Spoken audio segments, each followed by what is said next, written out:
মদিনার মসজিদে নববী শরীফে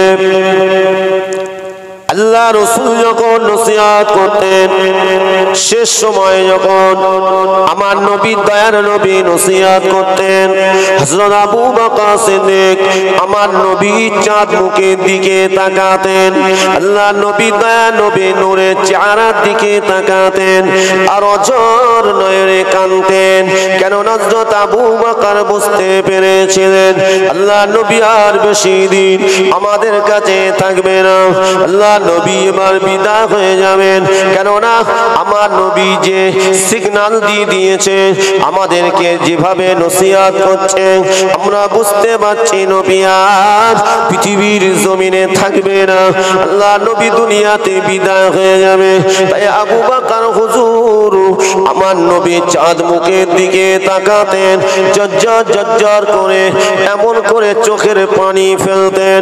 আল্লাহ নবী দয়া নবী সাহাবীরা হযরত আবু বকর হুজুরকে বলেছিলেন, আল্লাহ নবী সাহাবীরা বলেছিলেন, ও আল্লাহ নবীর প্রাণ প্রিয় সাহাবী আবু বকর সিদ্দিক, আপনি কেন তো কান্না কাঁদেন, আপনি কেন তো কান্না কাঁদেন? আমার নবী চাঁদ মুখের দিকে তাকিয়ে আপনি কেন এত কান্নাকাটি করেন? হযরত আবু বকর বলেছিলেন, আমি আবু বকর, আমি আমার নবীকে না দেখলে থাকতে পারি না। আমি আবু বকর সব কিছু ছেড়ে দিয়ে আমি মক্কা ত্যাগ করে আমার নবীর সঙ্গে চলে এসেছি। আমি আবু বকর আমার নবীকে না দেখলে থাকতে পারি না। ও মুসলমান শুনে রাখেন কতটা মহব্বত নবীকে করেছিলেন। হযরত আবু বকর বলেছিলেন, আমার নবী চাঁদ মুখের দিকে তাকায়, আল্লাহ পাক আমার নবীকে আমার আল্লাহ তাআলা নূর নবী করেছিলেন। আমরা অনেকে নবীকে নূর হিসাবে মানি না, ঠিক কিনা? পাক সর্বপ্রথম আমাদের নবীকে আল্লাহ পাক সৃষ্টি করেছিলেন, আমার আপনার নবীর নূরকে আল্লাহ সৃষ্টি করেছিলেন। আমার আপনার নবীর নূরের ওসিলায় আল্লাহ পাক আমাদেরকেও সৃষ্টি করেছেন। ও মুসলমান শুনে রাখেন, তাই আল্লাহ পাক জানিয়ে দেন যে আমার পেয়ারা হাবিবের ওসিলায় আমার ইসলামকেও আমি কমপ্লিট করে দিয়েছি। কেননা আল্লাহ পাক জানিয়ে দেন যে আমার হাবিবের ওসিলা ছাড়া আমার দয়ার জান্নাত কেউ পাবে না। জোরে বলুন সুবহানাল্লাহ। পাবে বাবা কেউ? জান্নাত কার ওসিলায় সৃষ্টি হয়েছে? নবীর নূরের ওসিলায়। তো সেই জান্নাতে আল্লাহ দেবেন, আমার আপনার নবীর সুপারিশ শাফাত ব্যতীত জান্নাত মিলবে না। তাহলে পৃথিবীতে নবী ভোলা হয়ে থাকলে কি নবীর সুপারিশ শাফাত মিলবে?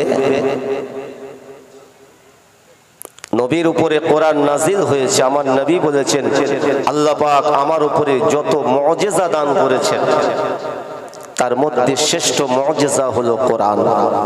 যে কোরআন শিক্ষা আপনাদের এই মাদ্রাসায় দেওয়া হয়। মুসলমান ঘরের ছেলেরা, যুবকেরা, আমার মুরব্বী আব্বা জানেরা, আমার নবীকে মহব্বত করুন, আল্লাহকে ভয় করুন। এই মিছে দুনিয়ায় বেশি ছুটবেন না, এই মিছে দুনিয়ায় বেশি ছুটবেন না।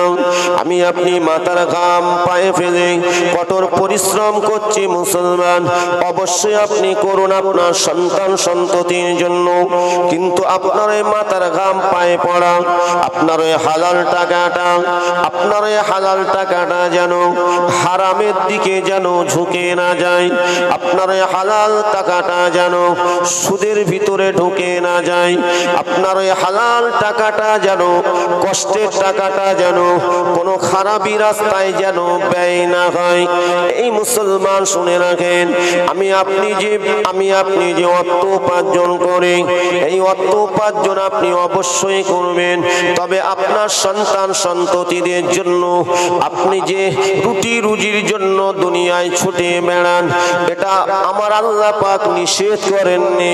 তবে আল্লাহ পাক জানিয়ে দিয়েছেন, বান্দা বান্দিরে আমি আল্লাহ তোমাদেরকে জানিয়ে দিলাম, রিজিক দেনেওয়ালার মালিক আমি আল্লাহ। আমার আল্লাহ পাক জানিয়ে দেন, রিজিক কেড়ে নেওয়ার মালিকও আমি আল্লাহ। আমার আল্লাহ পাক জানিয়ে দিয়েছেন, ইন্নাল্লাহা খায়রুর রাযিকিন, নিশ্চয় আমি আল্লাহ হলাম রিজিক দেনেওয়ালার মালিক। তবে বান্দা বান্দি আমার দেওয়া রিজিকের উপরে সন্তুষ্ট হয়ে যাও। খবরদার খবরদার, তোমরা জানো দুনিয়ার সুখ শান্তি আয়েশ আরামের জন্য তোমরা যেন হারামের দিকে গিয়ে যাবে না। খবরদার তোমরা যেন সুদের দিকে গিয়ে যাবে না। আল্লাহ পাক জানিয়ে দেন, কখনোই তোমরা যেন অর্থকে ফাঁকি দেবে না। আল্লাহ পাক জানিয়ে দিয়েছেন, এ বান্দা বান্দি তুমি যদি হালালের উপর উপার্জন করে আল্লাহ পাক আল্লাহ তাআলা জানিয়ে দেন, তুমি যদি আমার ইবাদত করো, আমার উপাসনা করো, দিনের সঙ্গে যদি তুমি দুনিয়া করো, সঠিকভাবে যদি তুমি দুনিয়া করো, আমি আল্লাহ পাক তোমার দিনের সঙ্গে দুনিয়াটাও ইবাদতের মধ্যে গণ্য করে নেব। একবার জোরে বলুন সুবহানাল্লাহ।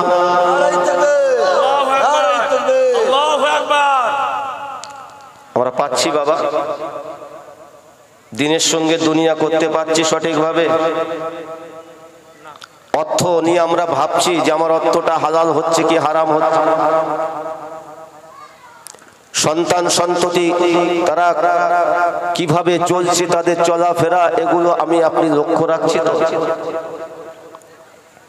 কারণ আল্লাহ পাক বলেছেন, তুমি নিজে বাঁচলে হবে না, তোমার আহলে বর্গদিগকেও জাহান্নামের আগুন থেকে বাঁচাবার জন্য তাদের কাছে আমার বাণীটা পৌঁছে দাও। এই জন্য তো শিক্ষা প্রতিষ্ঠান, এই জন্য তো মাদ্রাসা, ঠিক কিনা? শিক্ষা আগে এসেছে না নামাজ আগে এসেছে? জোরে বলে। মুরব্বী আব্বা জানেরা, আল্লাহ নবী দিন দুনিয়ার বাদশাহ হাবিবুল্লাহ জনাবে মুহাম্মদুর রাসূলুল্লাহ সাল্লাল্লাহু আলাইহি ওয়াসাল্লামের উপরে আল্লাহ পাক রব্বুল আলামিন সর্বপ্রথম আল্লাহ পাক কোরআন যে নাযিল করেছিলেন, আল্লাহ পাক শিক্ষার কথা বলেছিলেন।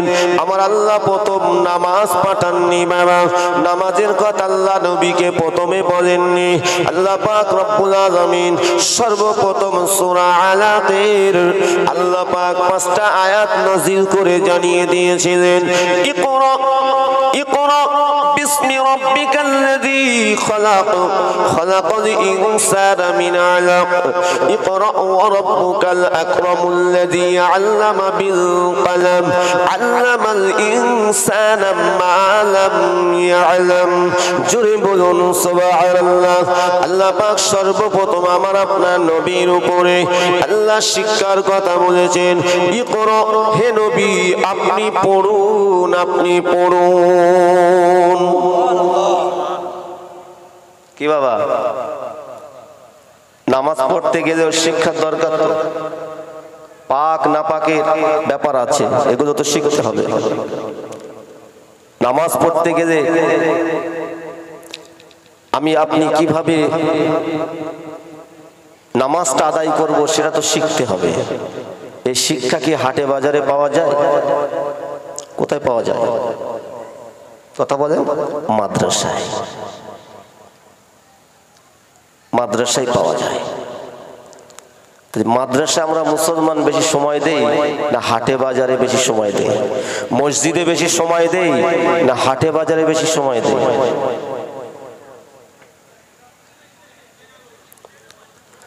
মুসলমান ঘরের ছেলেরা, যুবকেরা, এ আমার মুরব্বী আব্বা জানেরা, পর্দার সিনা মায়েরা, বোনেরা, ঘন্টা খাড়া করে শুনুন।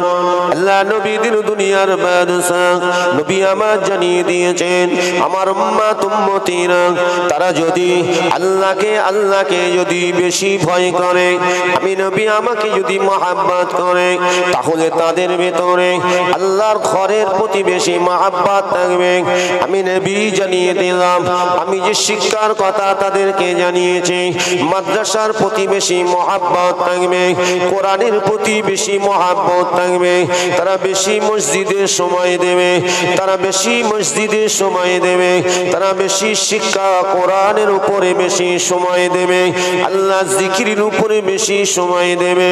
আল্লাহ নবী জানিয়ে দেন, যদি তারা দুনিয়ার মুখে পড়ে, তারা যদি বাজার ঘাটকে বেশি প্রাধান্য দিয়ে হাটে বাজারে যদি বেশি সময় দেয়, তারা যদি হাটে বাজারে বেশি সময় দিয়ে তারা যদি আল্লাহ পাকের ইবাদত থেকে গাফিল থাকে, আল্লাহ পাকের উপাসনা থেকে যদি গাফিল থাকে, শয়তান তাদেরকে ধোঁকা দিয়ে নফসে আম্মারা ধোঁকায় পড়ে গিয়ে তাদের নামাজ কালাম ইবাদত বন্দেগী সবটাই তাদের কাছ থেকে দূরে সরে যাবে,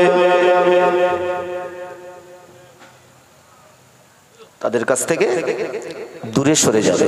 আমার কথাগুলো বুঝতে পারছেন আপনারা আমি কি বলতে চাচ্ছি? আল্লাহ আমাদেরকে পৃথিবীতে পাঠিয়েছেন, আপনার আমার প্রত্যেক সেকেন্ড, প্রত্যেক মিনিট, প্রত্যেক ঘন্টা হিসাব করে পার করতে হবে। কেন? আল্লাহ পাক আপনার আমার প্রত্যেক সেকেন্ডের হিসাব আল্লাহ নেবেন। যে এতটা নেবেন অতটা বাদ যাবে তা নয়। যেখান থেকে আপনার আমার উপরে আল্লাহর হুকুম ফরজে আইন জারি হয়েছে, সেখান থেকে মরণের আগ পর্যন্ত আপনার পা ফেলতে হবে, চলাফেরা, ওঠা বসা, আখলাক, চরিত্র, আপনার আমার জবানের কথাবার্তা সবটাই হিসাব করে ভেবে চিন্তে পাচ্ছি। আল্লাহ নবীদের দুনিয়ার বাদশাহ নবী পাক সাল্লাল্লাহু আলাইহি সাল্লামের সাহাবীদের সম্পর্কে আমার নবী এমনি বলেননি। আমার নবী বলেছেন, আমার যুগটাই হলো সবথেকে উত্তম যুগ। আমি নবী জানিয়ে দিলাম, আমার যুগটাই হলো সেরা যুগ। কেননা আমি নবী জানিয়ে দিলাম, আমার সাহাবীরা কোরআনের আইন অনুযায়ী তারা চলে, আমার আদর্শ অনুযায়ী তারা মেনে চলে। কেননা আমি রাসূলুল্লাহ, আমি তাদেরকে যেটাই বলে থাকি তারা আমার সাহাবীরা সেটাই পালন করে। আল্লাহ নবী দয়া নবী দো জানে বাসা নবী জানিয়ে দেন, আমার সাহাবীরা সব থেকে বেশি আল্লাহ পাকের দরবারে আপন, অতি প্রিয়। জোরে বলুন সুবহানাল্লাহ। কেননা বাবা আল্লাহ নবী দয়া নবী দো জানে বাসা নবী জানিয়ে দিয়েছেন, আসহাবুকান নুজুম, আমার এক একটি সাহাবী হলো আকাশে তারকা নক্ষত্রের ন্যায়। আমার আপনার নবী যখন দুনিয়ার বুকতে বিদায় হয়ে যাবেন, আল্লাহ নবী যখন দুনিয়ার বুকতে বিদায় হয়ে যাবেন, ইসলাম যখন কমপ্লিট হয়ে গেল, কোরআনও কমপ্লিট হয়ে গেল, ইসলামও কমপ্লিট হয়ে গেল, আল্লাহ পাক কোরআনের আয়াত নাজিল করে জানিয়ে দিয়েছিলেন, আল-ইয়াউমা আকমালতু লাকুম দীনাকুম ওয়া আতমামতু আলাইকুম নি'মাতি ওয়া রাদিতু লাকুমুল ইসলাম দীনা। আল্লাহ পাক এই আয়াতটা আরাফার ময়দানে নাজিল করেছিলেন। আমার নবীকে আল্লাহ পাক জানিয়ে দিয়েছিলেন, এ আমার হাবিব, এ আমার নবী, আমার রাসূল, আমার ইসলাম কমপ্লিট হয়ে গেছে, আমার দ্বীন কমপ্লিট হয়ে গেছে। আমি আল্লাহ পাক আপনাকে জানিয়ে দিলাম, আপনাকে আমি শেষ নবী, আখিরি নবী করে পাঠিয়েছি। আপনার পরে আর কেউ নবীর দরজা নিয়ে আসবে না। আপনার উপরে আমার আসমানি কিতাব, শেষ আসমানি কিতাব পাঠিয়ে দিয়েছি। এ আমার হাবিব, আমার নবী, আমি আল্লাহ পাক আপনাকে জানিয়ে দিলাম, আমার ইসলাম যখন কমপ্লিট হয়ে গেছে, আপনারা আর কোনো চিন্তা করতে হবে না। আমি আল্লাহ পাক জানিয়ে দিলাম, আমার ইসলাম ধর্মটা কিয়ামত পর্যন্ত জিন্দা থাকবে। আপনি অনেক পরিশ্রম করেছেন। কিভাবে? আমার নবী যতদিন হায়াতে ছিলেন, বিশেষ করে 23টা বছর দিনের দাওয়াত দিয়েছিলেন। এই 23 বছরে আমার নবীর কত মেহনত, কত কষ্ট নেমে এসেছিল। আমার নবী পাক সাল্লাল্লাহু আলাইহি ওয়াসাল্লাম এই কষ্ট সহ্য না করে যদি একবার বলতেন আল্লাহ আমি পাচ্ছি না, অন্যান্য নবীরা যেমন গজবের দোয়া চেয়েছিলেন, কিন্তু আমার আপনার নবী এতটুকু বলেননি। আল্লাহর কাছে বলেছেন আল্লাহ আপনি আমার সবর দিন, ধৈর্য দিন। আল্লাহ এরা জানে না, এরা অবুঝ, এরা আমার উপরে আঘাত করেছে, আল্লাহ আপনি এদেরকে হেদায়াত দিন, আপনি যেন ধ্বংস করে দেবেন না। জোরে বলো সুবহানাল্লাহ। এটি হলো আমাদের নবীর আদর্শ। আমার নবীকে যারা মেরেছে, আমার নবী তাদের জন্য আল্লাহ পাকের দরবারে হেদায়েতের দোয়া চেয়েছে, বদদোয়া করে। আমার আপনার নবী, দয়ার নবী উপরে কেমন অত্যাচার করেছিল একটুখানি বলে শুনুন। আল্লাহ নবীকে কাবার ভিতরে ঢুকতে দেওয়া হতো না। আবু জাহিলের দল বলে না, নবী পাক সাল্লাল্লাহু আলাইহি সাল্লামকে কাবার চত্বরে দেখলে আমার নবীর নূরের চেহারার উপরে পাথর ছুঁড়ে ছুঁড়ে মারত। আল্লাহ নবী, দয়ার নবী, নূর নবী হাবিবুল্লাহ জনাবে মুহাম্মদুর রাসূলুল্লাহ সাল্লাল্লাহু আলাইহি ওয়াসাল্লামের উপরে তারা থুতু নিক্ষেপ করত। শুধু তাই নয়, আমার নবীকে তারা বলতো এ মুহাম্মদ, আব্দুল্লাহর বেটা মুহাম্মদ। সকলে বলুন সাল্লাল্লাহু আলাইহি সাল্লাম। আমার নবীকে তারা কি বলতো জানেন? আমার নবীকে তারা বলতো মুহাম্মদ এই কাবার ভিতরে প্রবেশ করার অনুমতি তোমার নাই, অধিকার পর্যন্ত তোমার নাই, কেননা তুমি হলে আমাদের বিরোধী। কাবা কার? আল্লাহ। তো কাবা ঘর আল্লাহ। আর কাবা তৈরি হয়েছে কার ওসিলায়? জোরে বলেন, নবীর ওসিলায়। আবু জাহিলের দলবলেরা বলছে মুহাম্মদ এই কাবা কোনো অধিকার তোমার নেই।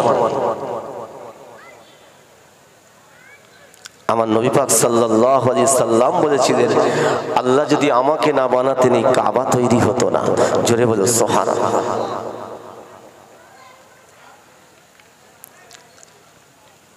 আল্লাহ নবী, দয়ার নবী, নূর নবী হাবিবুল্লাহ জনাবে মুহাম্মদুর রাসূলুল্লাহ সাল্লাল্লাহু আলাইহি সাল্লাম 1 তারিখে কাবা চত্বরে আল্লাহ নবী সাজদায় পড়ে আল্লাহ পাকের দরবারে কাঁদতে লাগেন, ইয়া হাবলি উম্মতি উম্মতি উম্মতি। এমন সময় আবু জাহিল আমার নবীকে দেখতে পেল। আবু জাহিল যেই দেখতে পেয়েছে, জোয়ান যুবক ছেলেদেরকে ডাকতে লাগে, এ আমার সঙ্গী সাথী যুবকেরা এদিকে চলে আয়, ওই দেখ আব্দুল্লাহর বেটা মুহাম্মদ কিভাবে কাঁদতে লেগেছে, একবার দেখ। ওই সময় দেখতে পাওয়া যায় আমার আপনার নবী দিন দুনিয়ার বাদশা হাবিবুল্লাহ জনাবে মুহাম্মদুর রাসূলুল্লাহ সাল্লাল্লাহু আলাইহি ওয়াসাল্লাম নবী আমার সাজদায় পড়ে শুধুই কাঁদতে থাকেন, ইয়া হাবলি উম্মতি উম্মতি। আল্লাহ পাক আমার উম্মত উম্মতিদের হিদায়াত দেন। আল্লাহ এরা জানে না, এরা অবুঝ, আল্লাহ আপনি এদের হিদায়াত দেন। আল্লাহ পাকের দরবারে এইভাবে আমার নবী কাঁদতে লাগেন। আমার আল্লাহ সব কিছু দেখতে লাগেন, কারণ আল্লাহ পাক জানিয়ে দেন আমার হাবিব যাতে রাজি আমি আল্লাহ তাতে রাজি, আমার হাবিব যাতে খুশি আমি আল্লাহ তাতে খুশি। আমার আল্লাহ পাক জানিয়ে দেন আমার হাবিবের অন্তরে যদি এতটুকু যদি আমার হাবিবের অন্তরে কোনো কথা যদি উকি ঝুঁকি মারে জবানে বলতে হয় না, আল্লাহ পাক জানিয়ে দেন আমি সঙ্গে সঙ্গে কবুল করে নিয়ে থাকি। আল্লাহ আমার নবীকে এতটা ভালোবাসে, আর সেই নবীকে মারছে। আমার আল্লাহ কি দেখছেন না? আল্লাহ বলেন আমার হাবিব যদি কাঁদে, আমার হাবিবের চোখের পানিটা দেখলে আমি থাকতে পারি না। তথাপিও আমার আল্লাহ দেখছেন। আল্লাহ নবী দিন দুনিয়ার বাদশাহ নবী পাক সাল্লাল্লাহু আলাইহি সাল্লাম সাজদায় পড়ে কাঁদতে থাকেন। এমন সময় আবু জাহিল দলবলদেরকে ডেকে নিয়ে ওই সময় বলেছিল, দেরি করিস না, এই রাতের বেলা তোরা দেখ কোথায় পচা দুর্গন্ধ কোন পশুর নাড়ি ভুঁড়ি আছে কি একবার দেখ। ওই মুহাম্মদ কিভাবে কাঁদতে লেগেছে একবার দেখ। ওই মুহাম্মদ যেমন করে মাথা নিচু করে আছে, শরীরের উপরে এমন নাড়ি ভুঁড়ি চাপিয়ে দিবি যাতে করে এই দুর্গন্ধে মুহাম্মদ যেন আর দম নিতে না পারে, মুহাম্মদ যেন শেষ হয়ে যায়। ও ভাইয়ানেরা, আবু জাহিল ওই সময় দেখতে পাওয়া যায় তার দলবল দিগকে যখন অর্ডার দিল, ওই সময় তারা খুঁজে খুঁজে মামা উঠে দুর্গন্ধ পচা নাড়ি ভরিয়ে নে আল্লাহ নবী দিন দুনিয়ার বাদশাহ আমার নবী পাক সাল্লাল্লাহু আলাইহি ওয়াসাল্লামের নূরের চেহারার উপরে চাপিয়ে দিল। আল্লাহ নবী আল্লাহকে তথাপিও ডাকছে, কিন্তু আমার নবীর কষ্ট হচ্ছে, দুর্গন্ধ, তার উপরে নবীর শরীরের উপরে ভারী জিনিস চাপিয়ে দিয়েছে। আর আবু জাহিল বলছে, মুহাম্মদ এরকম অত্যাচার করে তোমাকে দুনিয়া থেকে সরিয়ে দেওয়া হবে, কেননা আমরা তোমাকে নবী বলে মানি না, আমরা তোমাকে নবী বলে মানি না। মুহাম্মদ যতদিন না পর্যন্ত তোমাকে আমরা শেষ না করতে পারবো, আমরা শান্ত হতে পারবো না। কে বলছে? আবু জাহিল। আল্লাহ নবী দয়ার নবী যখন এই কষ্ট পাচ্ছেন, আমার নবী পাক সাল্লাল্লাহু আলাইহি সাল্লামের বড় বিবি আমাদের আম্মা জান হযরত খাদিজাতুল কুবরা রাদিয়াল্লাহু তাআলা, যিনি আমার নবীকে জীবনের থেকে বেশি ভালোবেসেছিলেন, অর্থ সম্পদ তো দূরের কথা, জীবনের থেকে বেশি ভালোবেসেছিলেন, যে খাদিজাতুল কুবরা রাদিয়াল্লাহু তাআলা ইসলামের অবদানের কথা বলে শেষ হবে না। নবীর মহব্বত ভালোবাসা, আমার নবীর খিদমত করার কথা বলে শেষ হবে না। হযরত খাদিজাতুল কুবরার অন্তরে যেন এমন একটা হতে লাগলো, আম্মা জান খাদিজাতুল কুবরা রাদিয়াল্লাহু তাআলা ওই সময় খাদিজাতুল কুবরা নিজের ছোট্ট আদরের বেটি হযরত ফাতেমাকে ডাক দিয়ে বলেন, এ আমার বেটি ফাতেমা, দেখো না মা, দেখো না মা, তোমার আব্বা জান কেন আসে না? এত রাত হয়ে গেল, তোমার আব্বা জান কেন আসে না? দেখো না মা। ও বেটি ফাতেমা, না জানি তোমার আব্বাকে কেউ কষ্ট দিচ্ছে নাকি, আবু জাহিলের দলবলেরা কোনো কষ্ট দিচ্ছে নাকি, দেখো না মা। আম্মা জান ফাতেমার বয়স তখন 6 থেকে 7 বছর হবে। আম্মা জান ফাতেমা তো যারা ওই গভীর রাতে ঘর থেকে বার হয়ে যখন তিনি বার হয়ে চলে আসতে লাগেন, এদিক ওদিক তাকাতে লাগেন, কিন্তু বাবা আম্মা জান ফাতেমা তো যারা ওই সময় তার কানে চিৎকারের আওয়াজ আসে, হট্টগোলের আওয়াজ আসে। আম্মা জান ফাতেমা চিন্তা করেন এই আওয়াজটা কোন দিক দিয়ে আসতে লেগেছে। আম্মা জান ফাতেমা দেখতে লেগেছেন ওই সময় আওয়াজটা আল্লাহ পাকের খানায় কাবার দিকে আসতে লেগেছে। আম্মা জান ফাতেমা তো যারা বুঝতে আর বাকি রইল না, ছুটে ছুটে ছুটে ছুটে কাবা শরীফের সামনে চলে গেলেন। কাবার সামনে যে গিয়েছে বাবা আম্মা জান ফাতেমা দেখতে লেগেছেন আবু জাহিলের বিশাল দলবল সব দাঁড়িয়ে, আর তারা কিনা মজা করছে, আনন্দ করছে। কি করছে তারা? মজা করছে, আনন্দ করছে। আহা, আমার নবী রহমাতাল লিল আলামিন নবী, নূর নবী, তিনি চাপা পড়ে আছেন ওই পচা দুর্গন্ধ নাড়ি ভুঁড়ি নিচে। আম্মা জান হযরত ফাতেমা তো যারা রাদিয়াল্লাহু তাআলা আনহা ছুটে ছুটে ছুটে ছুটে আমার নবী পাক সাল্লাল্লাহু আলাইহি সাল্লামের কাছে চলে গেলেন। কেন আল্লাহ নবী দয়া নবী এত কষ্ট হচ্ছে, আমার আমার নবী হাত দুটো ছোটাতে লাগেন, কোন রকম নবী উঠতে পারছেন না। আল্লাহ নবী দম লেগে যায়, আমার নবী হাঁপিয়ে যায়। তথাপি আমার আপনার নবীর দয়ার নবীর জবান মোবারক দিয়ে আওয়াজ হয়, ইয়া কবরি উম্মতি উম্মতি উম্মতি। আম্মা জান ফাতেমা রাদিয়াল্লাহু তাআলা ছুটে গিয়ে দেখতে লেগেছেন বাবা নিজের আব্বা জান আমাদের নবী দয়ার নবী রাহমাতাল লিল আলামিন নবীর শরীর মোবারকের উপরে পচা দুর্গন্ধ নাড়ি ভরে মা ফাতেমা তো জহরা ছোট্ট মেয়ে আম্মা জান তিনি ওই নাড়ি ভুড়ি গুলো দুটো হাত দিয়ে টানতে লাগেন, কিন্তু বাবা আমার নবীর নুরানি চেহারা থেকে সরে আসে না, আমার নবীর নুরানি চেহারা থেকে সরে আসে না। আম্মা জান ফাতেমা তো জহরা জজ্জর জজ্জর করে কাঁদেন। অনেক চেষ্টা করার পরে যখন নাড়ি ভুড়ি সরাতে পারেন না, আবু জাহিলের দলবলের দিকে তাকিয়ে আবু জাহিলকে লক্ষ্য করে বলেছিলেন, এই আবু জাহিল আমার আব্বা জান তোমাদের কাছে কি অপরাধ করেছে?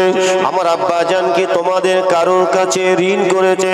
আমার আব্বা কি তোমাদের কারোর ফাঁকি দিয়েছে? আমার আব্বা কি তোমাদের কারোর উপর অত্যাচার করেছে? কেন তোমরা আমার আব্বাকে এমন করে নিষ্ঠুরের মতো অত্যাচার করো?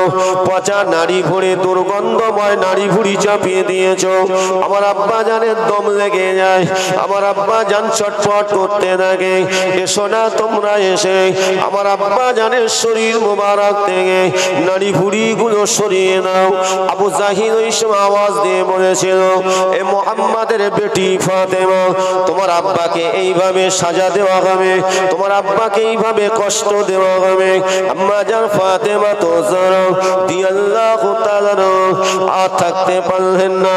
আল্লাহ পাকের নাম নিয়ে আল্লাহ পাকের নাম নিয়ে বিসমিল্লাহ বলে যখন কিনা ওই নাড়ি ভুড়িতে হাত দিয়ে টান মারলেন, সঙ্গে সঙ্গে নূর নবীর চেহারা মোবারক থেকে উটের পচা নাড়ি ভুড়ি গুলো সরে গেল।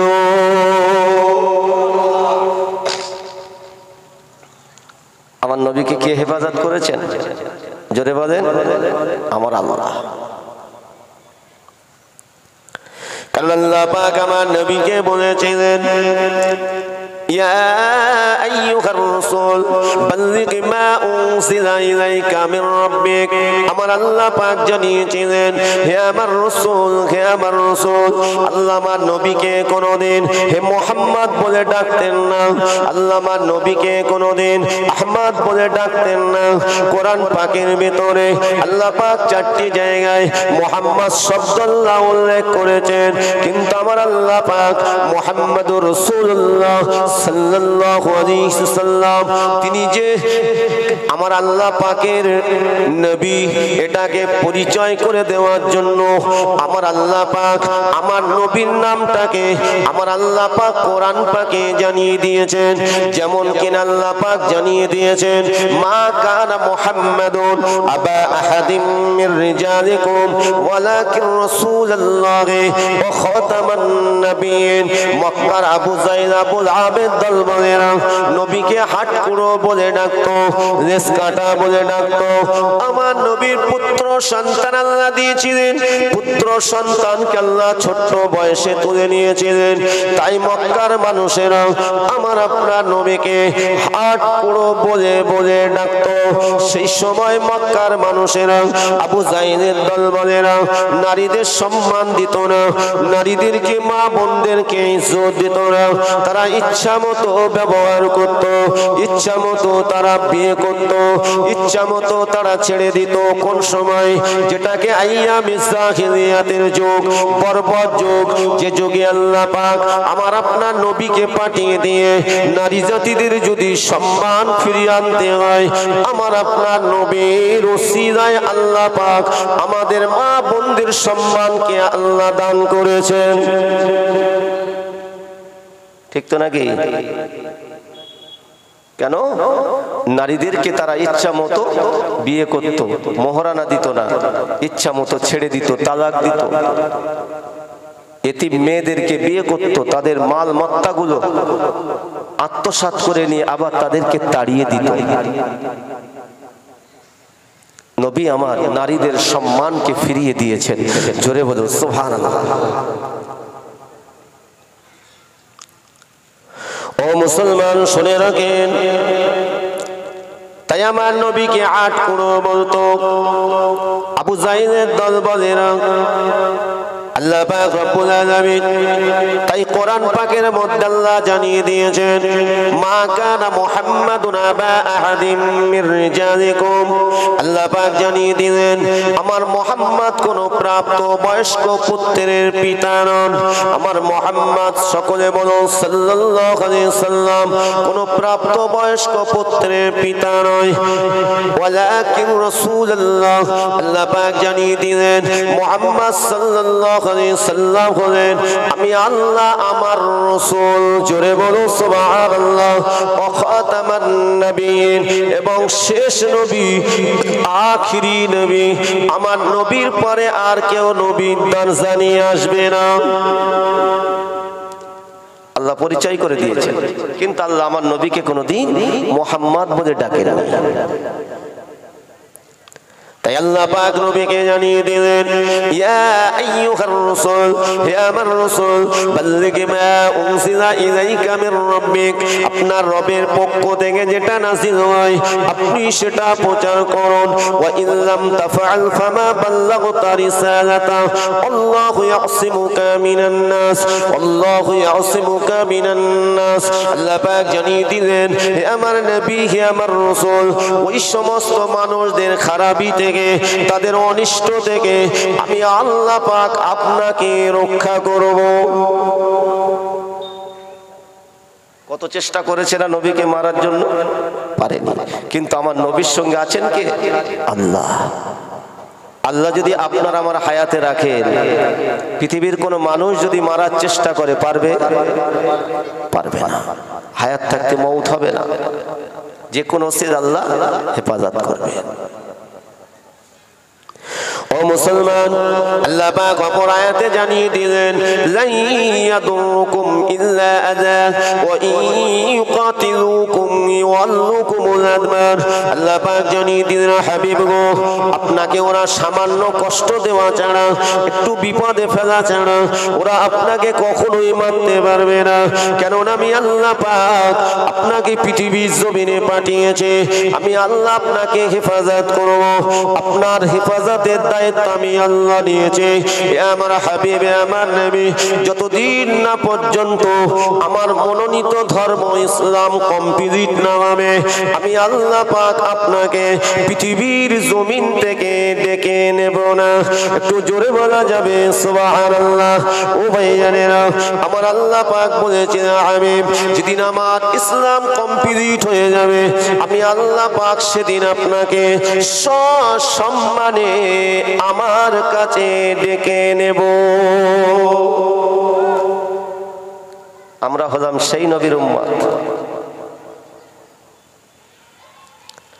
আম্মা জান ফাতেমা রাদিয়াল্লাহু তাআলা যখন কিরামল করে আল্লাহ পাকের নাম নিয়ে নারী ভুঁড়িগুলো টান দিলেন, নারী ভুঁড়িগুলো সরে গেল। আল্লাহ নবী দম লেগে যায়, আমার নবী হাঁপিয়ে যায়, কথা বলতে পারেন না।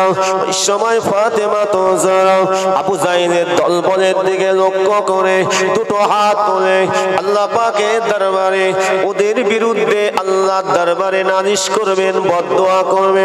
আমার নবী বুঝতে পেরে গেলেন, আমার নবী বুঝতে পেরে গেলেন আল্লাহ নবী দিন দুনিয়ার বাদশা, নবী আমার কথা বলতে পারেন না, আমার নবীর কষ্ট হচ্ছে বাবা। আল্লাহ নবী আমার বুঝতে পেরে গিয়ে হযরত ফাতেমা তো জোহরার মুখটাকে চেপে ধরে বলেছিলেন, আমার নবী দয়ার নবী বলেছিলেন, ফাতেমা ও বেটি ফাতেমা বদদুয়া করো না মা, তুমি বদদুয়া করলে তোমার আল্লাহর দরবারে কবুল হয়ে যাবে। আমি রাসূলুল্লাহ পৃথিবীর জমিনে এসেছি মা বদদুয়া করার জন্য আসেনি। ও বেটি ফাতেমা, ওরা জানে না ওরা অবশ, তাই আমাকে কষ্ট দিয়েছে। ও বেটি ফাতেমা, এসো না মা ওদের জন্য আল্লাহ পাকের দরবারে হিদায়াতের দোয়া চাই। আল্লাহ নবী দিন দুনিয়ার বাদশা নবী আমার ফাতেমা তো যারা রাদিয়াল্লাহু তাআলা কে সঙ্গে করে নিয়ে আমার আপনার নবী দুটো হাত তুলে দোয়া করেছেন, আল্লাহ আপনি ওদেরকে হিদায়াত দিন। আল্লাহ ওরা যদি হিদায়াত না হয় ওদের আল আওলাদদেরকে হিদায়াত দিন। এমনি ইসলাম কমপ্লিট হয়েছে? এমনি কমপ্লিট হয়নি। আল্লাহ পাক আমার আপনার নবীকে আল্লাহ পাক রহমাতাল লিল আলামিন করেই পাঠিয়েছেন। জোরে বলুন সুবহানাল্লাহ। শুধু নবী আমাদের জন্য শুধু নবী নন, সকলের জন্য তিনি নবী, ঠিক না ভুল? তবে আল্লাহ পাক খাস ভাবে এই মানব জাতির কাছে আল্লাহ পাক যুগে যুগে নবী রাসূল পয়গম্বর পাঠিয়েছেন, আসমানি কিতাব পাঠিয়েছেন। আল্লাহ পাক আমাদের কাছে শ্রেষ্ঠ নবীকে পাঠিয়েছেন। জোরে বলো সুবহানাল্লাহ। সেই নবীর মাদ্রাসায় কোরআন শিক্ষা হয়, সেই নবীর মাদ্রাসায় কোরআন শিক্ষা হয়। এই কোরআন শিক্ষা, এই মাদ্রাসা ভালোবাসা মহব্বত নিশ্চয়ই আপনাদের আছে, আছে কি না? আছে। রাখবেন, মহব্বত রাখবেন, ভালোবাসা রাখবেন। তালিবুল ইলম ছাত্রদেরকে ভালোবাসবেন। তারা ভুল করে, তারা অন্যায় করে, কিন্তু আবার একদিন আল্লাহ তাদেরকে বড় হাফেজে কোরআন বানিয়ে দেন, আলেমে হাক্কানি বানিয়ে দেন। জোরে বলো সুবহানাল্লাহ। ও মুসলমান, বেশি লম্বা চড়া কথা নয়। আল্লাহ পাক আমাদেরকে কোন নবীর উম্মত করেছেন। আজ যদি আমি আপনি সেই নবী থেকে দূরে সরে যাই, নবীর ভালোবাসা থেকে যদি দূরে সরে যাই, আল্লাহর কোরআন থেকে যদি দূরে সরে যাই, আপনার আমার আখিরাত ভালো হবে না, কবরে জিন্দেগিটা ভালো হবে না, আখিরাতে আমি আপনি মুখ দেখাতে পারবো না। তাই বলি বাবা, আমার আপনার নবী দয়া নবী নূর নবীর উপরে যখন এই আয়াতটা নাজিল হয়ে গেছিল, আল-ইয়াউমা আকমালতু লাকুম দীনাকুম ওয়া আতমামতু আলাইকুম নি'মাতি ওয়া রাদিতু লাকুমুল ইসলাম দীনা। আল্লাহ নবী দয়ার নবী দিন দুনিয়ার বাদশা জনাবে মুহাম্মদুর রাসূলুল্লাহ সাল্লাল্লাহু আলাইহি ওয়াসাল্লাম আমার নবীকে আল্লাহ পাক জানিয়ে দিলেন, ইয়া আমার হাবিব, ইয়া আমার নবী, ইয়া আমার রাসূল, আমার ইসলাম কমপ্লিট হয়ে গেছে, আমার কোরআনও কমপ্লিট, মানে আমার ইসলাম কমপ্লিট। এবং আপনি যে কঠোর পরিশ্রম করেছেন, আমি আল্লাহ আপনার উপরে সন্তুষ্ট। আমার নবী দয়ার নবী রাহমাতুল লিল আলামিন নবী আমার বুঝতে পেরে গেছিলেন ইসলাম কমপ্লিট মানে আল্লাহ পাক আমাকে দুনিয়া থেকে ডেকে নেবেন, ডেকে নেবেন। সাহাবীদের মধ্যে যিনি প্রথম বুঝতে পারলেন, আল্লাহ পাক যাকে এত জ্ঞানী করেছিলেন, তিনি কে? তিনি হলেন আমার নবীর প্রাণ প্রিয় সাহাবী হযরত আবু বকর রাদিয়াল্লাহু তাআলা আনহু। জোরে বলুন সুবহানাল্লাহ। মদিনার মসজিদে নববী শরীফে আল্লাহ রাসূল যখন নসিহত করতেন, শেষ সময় যখন আমার নবী নবী দয়ার নবী নসিহত করতেন। হযরত আবু বকর সিদ্দিক আমার নবী চাঁদ মুখের দিকে তাকাতেন, আল্লাহ নবী দয়ার নবী নূরের চেহারার দিকে তাকাতেন আর অঝর নয়নে কাঁদতেন। কেন হযরত আবু বকর বুঝতে পেরেছিলেন আল্লাহ নবী আর বেশি দিন আমাদের কাছে থাকবে না, আল্লাহ নবী এবার বিদায় হয়ে যাবেন। কেননা আমার নবী যে সিগন্যাল দিয়ে দিয়েছে, আমাদেরকে যেভাবে নসিহত করছে, আমরা বুঝতে পারছি নবী আর পৃথিবীর জমিনে থাকবে না, আল্লাহ নবী দুনিয়াতে বিদায় হয়ে যাবে। তাই আবু বকর হুজুর আমার নবী চাঁদ মুখের দিকে তাকাতেন, ঝরঝর ঝরঝর করে এমন করে চোখের পানি ফেলতেন। আল্লাহ নবী দয়া নবী সাহাবীরা হযরত আবু বকর হুজুরকে বলেছিলেন, আল্লাহ নবী সাহাবীরা বলেছিলেন, ও আল্লাহ নবীর প্রাণ প্রিয় সাহাবী আবু বকর সিদ্দিক, আপনি কেন এত কান্না কাঁদেন? আপনি কেন এত কান্না কাঁদেন? আমার নবী চাঁদ মুখের দিকে তাকিয়ে আপনি কেন এত কান্নাকাটি করেন? হযরত আবু বকর বলেছিলেন, আমি আবু বকর, আমি আমার নবীকে না দেখলে থাকতে পারি না। আমি আবু বকর সব কিছু ছেড়ে দিয়ে আমি মক্কা ত্যাগ করে আমার নবীর সঙ্গে চলে এসেছি। আমি আবু বকর আমার নবীকে না দেখলে থাকতে পারি না। ও মুসলমান শুনে রাখেন কতটা মহব্বত নবীকে করেছিলেন। হযরত আবু বকর বলেছিলেন, আমার নবী চাঁদ মুখের দিকে তাকাই, আল্লাহ পাক আমার নবীকে আমার আল্লাহ তাআলা নূর নবী করেছিলেন। আমরা অনেকে নবীকে নূর হিসাবে মানি না, ঠিক কিনা?